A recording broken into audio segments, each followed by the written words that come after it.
Nah, jadi artinya Allah itu maha nampak. Apanya yang nampak? Zatnya nampak, kada mungkin. Gunung aja hancur, apalagi manusia. Sifat Allah nampak, kada mungkin. Allah maha nampak apanya? Maha nampak tanda-tandanya, ayatnya yang nampak itu. Ya Allah biha, ya Allah biha, ya Allah bihusnil khatimah. Hikmah yang ke-136 dari Al-Hikam, berkata pengarang Imam Ahmad Ibnu Athaillah As-Sakandari rahimahullah, azhara kulla syai'in li'annahu al-batin wa tawa wujuda kulli syai'in li'annahu zahir. Yang artinya Allah subhanahu wa ta'ala menampakkan akan tiap-tiap sesuatu karena Dia yang maha tersembunyi. Dan Allah subhanahu wa ta'ala melenyapkan adanya tiap-tiap sesuatu li'annahu zahir, karena Dialah az-zahir yang maha nampak. Itulah terjemahnya. Maksudnya inna zuhurallah wasfun thabitun lahu min janibin wa min ma'nan, wa inna butunahu wasfun thabitun lahu min janibin wa min ma'nan akhar. Famin hadzainil janibaini kana kullum minadh zahiri wal batin ismaini min asma'illahil husna. Sesungguhnya nampaknya Allah merupakan sifat yang sabit bagi Allah dari satu sisi, dari satu makna, dan bahwa tersembunyinya Allah itu satu sifat yang sabit bagi Allah dari sisi dan makna yang lain. Maka dari kedua sisi ini adalah tiap-tiap dari Az-Zahir dan Al-Batin, dua nama dari nama-nama Allah Al-Husna itu.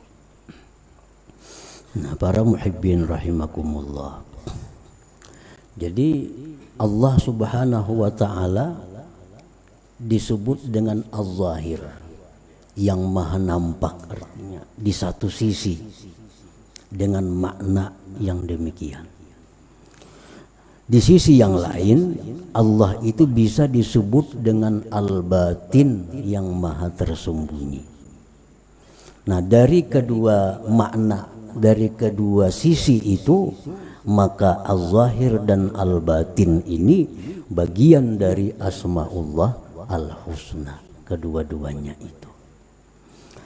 Jadi kada mungkin dalam satu sisi itu Allah maha nampak, maha tersembunyi, itu mustahil, karena berlawanan. Bila nampak berarti tidak tersembunyi, bila tersembunyi berarti tidak nampak.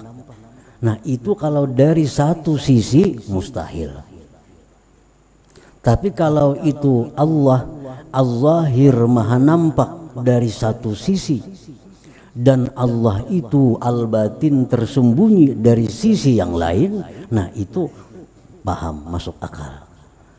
Oleh karena itu dua nama ini tidak bisa dipisahkan. Wal awwalu wal akhir wal zahiru wal batin. Allah itu maha nampak dan Allah itu maha tersembunyi. Nah, para muhibbin rahimakumullah, jadi umpamanya kita memaham atau menanyakan macam apa Allah itu, Ia maha nampak, Ia maha tersembunyi. Nah, maksudnya Allah itu maha nampak di sisi ini. Kalau ditinjau dari segi ini, Allah itu maha tersembunyi kalau ditinjau dari sisi yang lain. Nah, jadi kedua-duanya itu bisa masuk dalam akal pikiran kita. Nah, para muhibbin rahimakumullah. Idza wusifa az-zuhuru bi dzatillahi ta'ala yastad'i khafa'al mukawwanat bal halakah.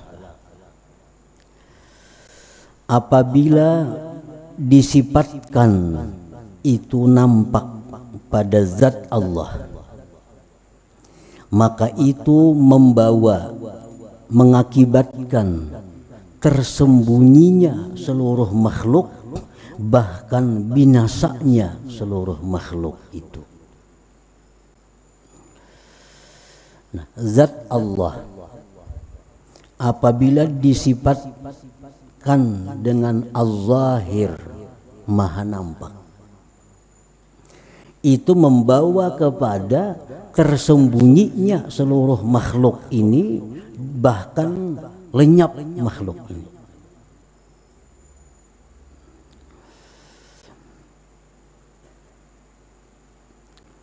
Kasyamsi idza zahara ikhtafatin nujum, seperti matahari. Perbandingannya matahari. Matahari itu bila mana nampak, maka tersembunyi seluruh bintang-bintang yang ada di langit. Bahkan matahari itu bila nampak, maka salju yang ada menjadi cair.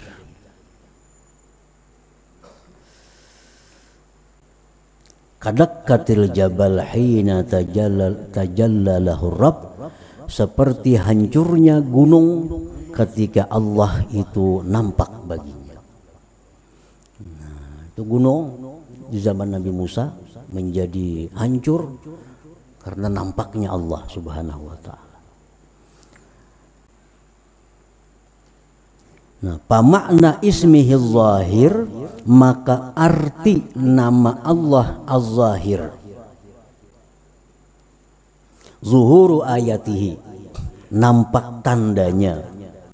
Ad-dallati, yang menunjukkan ala wujudihi, atas adanya Allah, wasifatihi, dan sifat-sifat Allah, min ilmin, dari ilmu, wa iradatin iradat, wa kudratin kudrat, wa gairiha, dan selainnya. Nah, jadi artinya Allah itu maha nampak. Nah, apanya yang nampak? Zatnya nampak, kada mungkin. Gunung aja hancur, apalagi manusia. Sifat Allah nampak, kada mungkin. Allah maha nampak apanya? Maha nampak tanda-tandanya, ayatnya yang nampak itu. Ayatnya itu menunjukkan adanya Allah, adanya sifat Allah. Nah, jadi itu pengertian nama Allah az-zahir. Jangan dipaham Allah itu nampak, berwujud, macam raksasa umpamanya. Nah, kada macam itu. Allah itu berwujud macam matahari, kada demikian.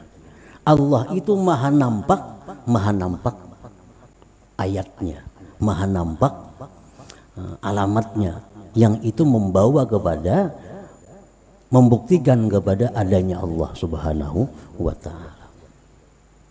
Para muhibbin rahimakumullah. Wa idza wusifa bil butun, dan apabila Allah itu disifatkan dengan tersembunyi, Allah maha tersembunyi.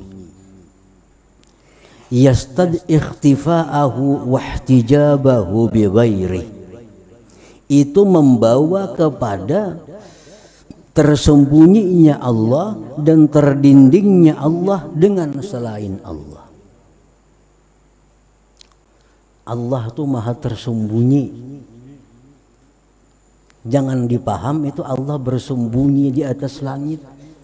Jangan dipaham Allah bersembunyi di balik pohon. Jangan dipaham Allah bersembunyi di balik langit. Nah, kalau disifati Allah itu dengan tersembunyi, itu membawa kepada tersembunyinya Allah, terdindingnya Allah dengan selain Allah.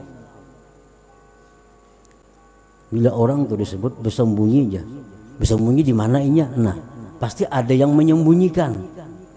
Nah, kalau Allah itu tersembunyi, maha tersembunyi, maka itu menuntut bahwa Allah itu tersembunyi, terhijab, terdinding dengan yang lain, yang baharu.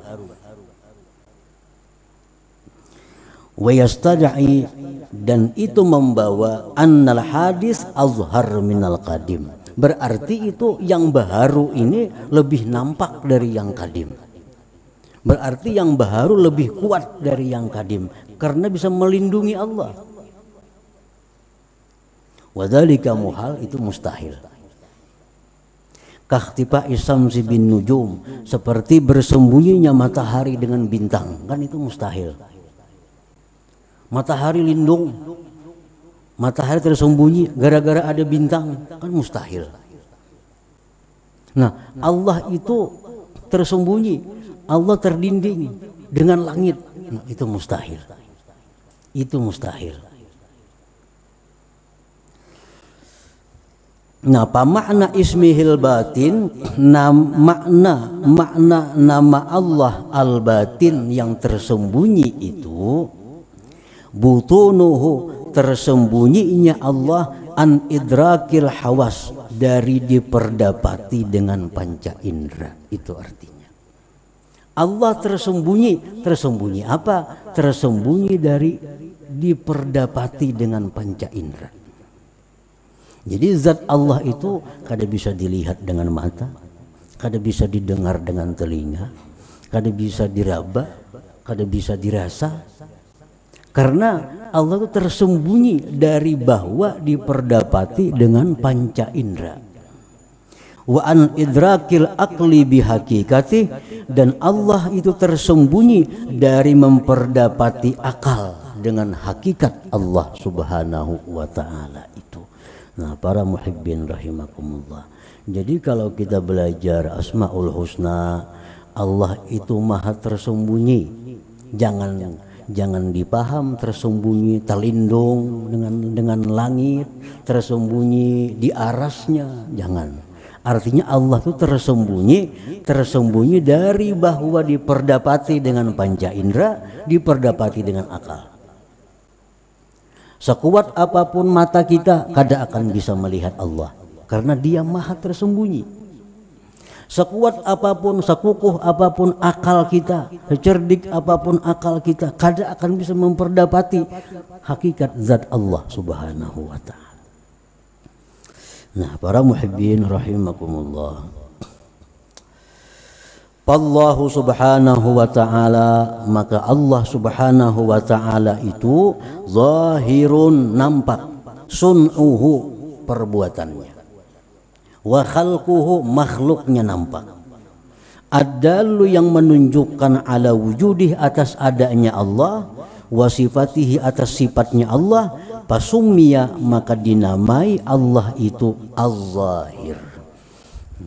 Kenapa Allah dinamai Az-Zahir, yang maha nampak? Karena nampak ciptaannya, nampak perbuatannya, nampak segala macam yang dibikinnya.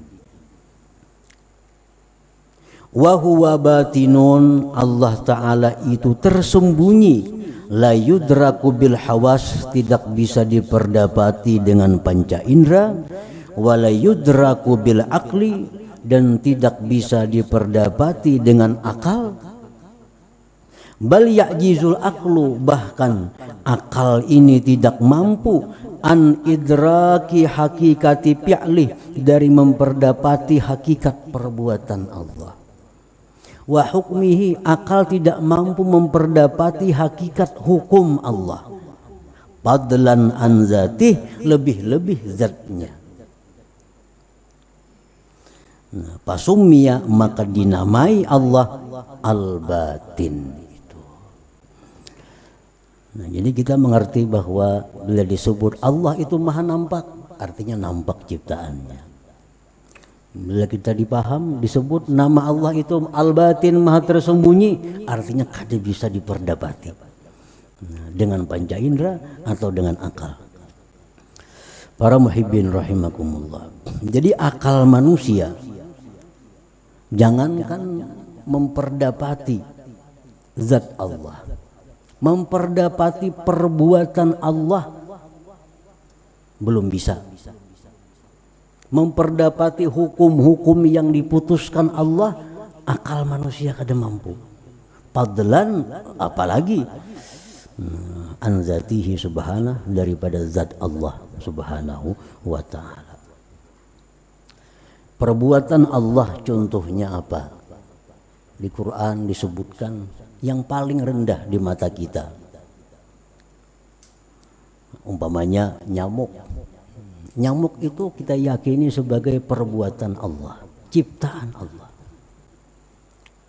Nah, Allah itu menciptakan segala sesuatu pasti ada rahasia, pasti ada guna, pasti ada manfaat sesuatu itu.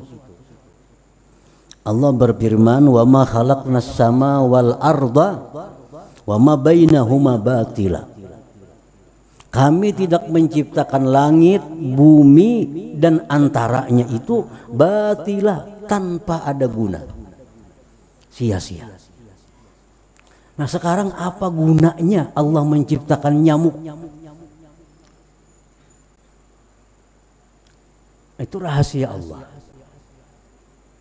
Apa gunanya Allah menciptakan seekor nyamuk? Kalaupun ada yang dapat mencari rahasia, hikmahnya itu paling itu hanya satu dari sekian ribu rahasia yang ada pada nyamuk itu. Misalnya ada orang yang mengatakan bahwa itu Allah menciptakan nyamuk itu banyak gunanya. Apa gunanya? Dengan seekor nyamuk atau dengan nyamuk beberapa ribu manusia yang bisa makan. Pabrik obat nyamuk. Gara-gara nyamuk nih, gara-gara nyamuk dibikin pabrik nyamuk. Berapa buruh karyawan? Hanya nyamuk. Nah, ini mungkin bisa dimasukkan dalam golongan bahwa itu salah satu gunanya samud, gunanya nyamuk itu. Dengan nyamuk berapa meter kain yang dijual karena membuat sponsor anti nyamuk. Dengan nyamuk berapa mantri, berapa dokter karena orang sakit akibat nyamuk. Nah, itu hanya bagian kecil dari guna samud. Masih ada ribuan lagi guna nyamuk yang tidak bisa diperdapati oleh akal manusia. Itu contoh fi'il Allah.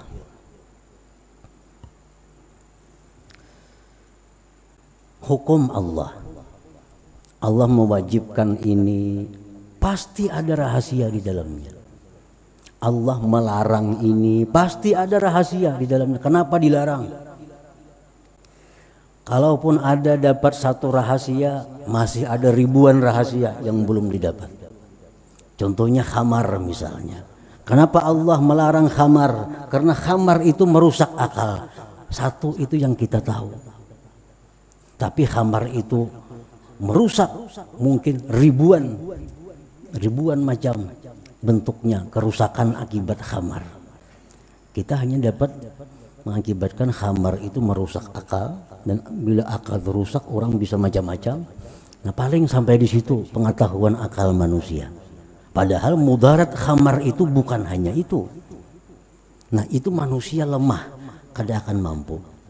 Itu salah satu hukum Allah Subhanahu wa ta'ala. Para muhibbin rahimakumullah, tayammum ini pakar-pakar dunia, ahli-ahli belum dapat menemukan apa rahasia tayammum itu.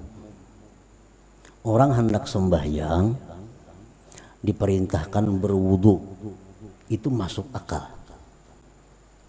Wudu membersihkan tangan, membersihkan mulut, beku kumur, membersihkan kaki, muka, itu kan hendak menghadap Allah, itu masuk akal berwudu.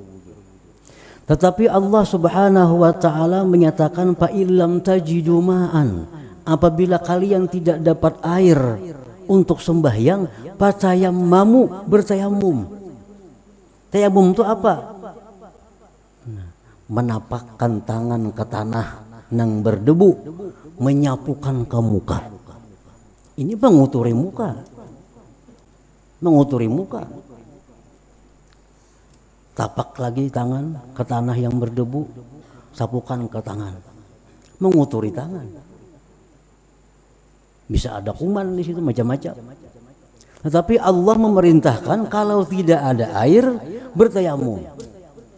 Apa rahasianya itu? Wallahu a'lam. Akal manusia belum mampu untuk meneliti apa sebabnya wudhu itu diganti dengan tayamum. Nah, ini hukum Allah. Hukumnya aja akal manusia sudah kada mampu memperdapati, apalagi sifat Allah, apalagi zat Allah Subhanahu wa ta'ala. Para muhibbin rahimakumullah, iddah perempuan. Nah, itu pun sampai sekarang para ahli-ahli belum dapat rahasia apa Allah memerintahkan iddah. Nah, seorang perempuan apabila sudah dikumpuli oleh suaminya kemudian cerai, ini ada iddah. Berapa iddahnya? 3 kali suci atau 3 kali haid. Itu kan iddahnya. Sudah itu boleh kawin si perempuan ini kalau sudah habis iddah. Kenapa alasannya? Nah, alasannya apa? Yang diketahui oleh manusia, alasannya itu untuk memastikan bahwa rahim perempuan itu kosong. Sehingga kalau kawin ke laki-laki lain, rahim itu kada bercampur dengan benih laki yang terdahulu. Nah, itu salah satu rahasianya. Tetapi hukum Allah mengatakan, andai kata orang pernah berkumpul dengan istrinya, kemudian si istrinya atau lakinya ini merantau, kemana kada tahu, jauh, merantau sampai 10 tahun, 20 tahun, kada berkumpul, kan jauh, kada bisa berkumpul, 10 tahun, 20 tahun, si laki bininya kada tak kumpul. Kemudian dicerai oleh yang laki, dicerai. Sudah 20 tahun, 10 tahun kada berkumpul, dicerai oleh yang laki. Bolehkah laki si perempuannya langsung kawin kepada laki-laki lain? Kada boleh.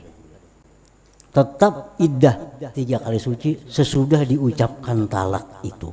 Padahal rahimnya pasti kosong, 10 tahun kada dikumpuli. Nah, kenapa rahasianya demikian? Allah menghukumkan itu, wallahu a'lam.